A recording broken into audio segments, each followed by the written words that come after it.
Normal സൗണ്ടാണ്.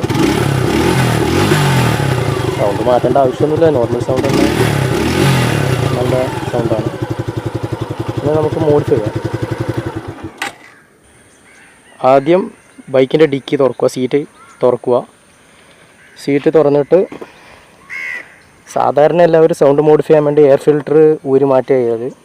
ഇത് full screw അയച്ചിട്ട് ഊരി മാറ്റുക. അത് ഊരി മാറ്റിയാൽ നല്ല സൗണ്ട് ഉണ്ടാകും, പക്ഷേ എഞ്ചിന് മോശമാണ്.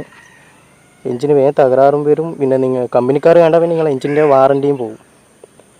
നമ്മൾ വണ്ടിക്ക് എന്ത് മോഡിഫൈ ചെയ്താലും വണ്ടീൻ്റെ വാറൻറ്റിയെ അത് ബാധിക്കും. ഇതിപ്പം ഇത് ഊരാണ്ട് തന്നെ ഈ ക്യാപ്പ് ഉണ്ട്, ഈ ക്യാപ്പ് റിമൂവ് ചെയ്താൽ നല്ല സൗണ്ട് ഉണ്ടാവും. നമുക്കൊന്ന് ക്യാപ്പ് റിമൂവ് ചെയ്ത് നോക്കാം.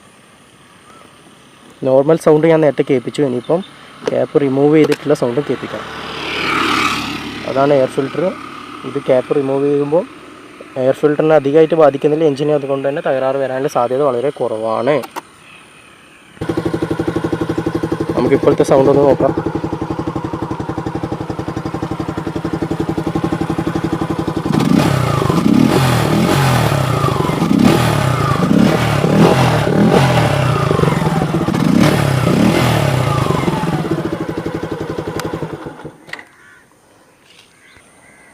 പിന്നെ നിങ്ങൾ സർവീസിനായിട്ട് കൊടുക്കുന്ന സമയത്ത് വേണമെങ്കിൽ നിങ്ങൾക്ക് ഇതിടുകയും ചെയ്യാം.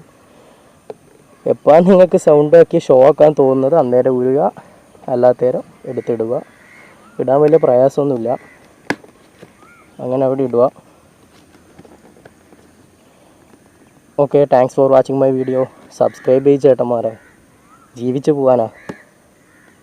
നിങ്ങൾ സബ്സ്ക്രൈബ് ചെയ്തിട്ട് പിന്നെ എനിക്കാരും സബ്സ്ക്രൈബ് ചെയ്യേണ്ടത്. നമ്മൾ മലയാളികളല്ല ഒന്നുമില്ലെങ്കിലും. Okay, thank you for watching my video. എന്തിനിപ്പോൾ ഇംഗ്ലീഷല്ലേ, നന്ദി. നമ്മളെ വീഡിയോ നോക്കിയതിന് നന്ദി. ഇതിൻ്റെ റിവ്യൂ ഇപ്പോൾ ഞാൻ വാക്കറൗണ്ട് റിവ്യൂ ഞാൻ നേരത്തെ ഇട്ടിട്ടുണ്ട്. ഇതിൻ്റെ ഒറിജിനൽ റിവ്യൂ വേണമെങ്കിൽ, ബൈക്കിൻ്റെ റിവ്യൂ, യൂസർ റിവ്യൂ, ഇത് എൻ്റെ സ്വന്തം ബൈക്കാണ്. 6 മാസത്തോളമായി ബൈക്ക് വാങ്ങിയിട്ട്. യൂസർ റിവ്യൂ വേണമെങ്കിൽ നിങ്ങൾ കമൻറ്റ് ചെയ്യണം, മറക്കല്ല.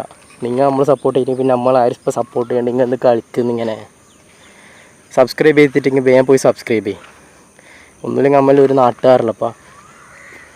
ഓക്കെ, എന്താ പിന്നെ അങ്ങനെയല്ലേ.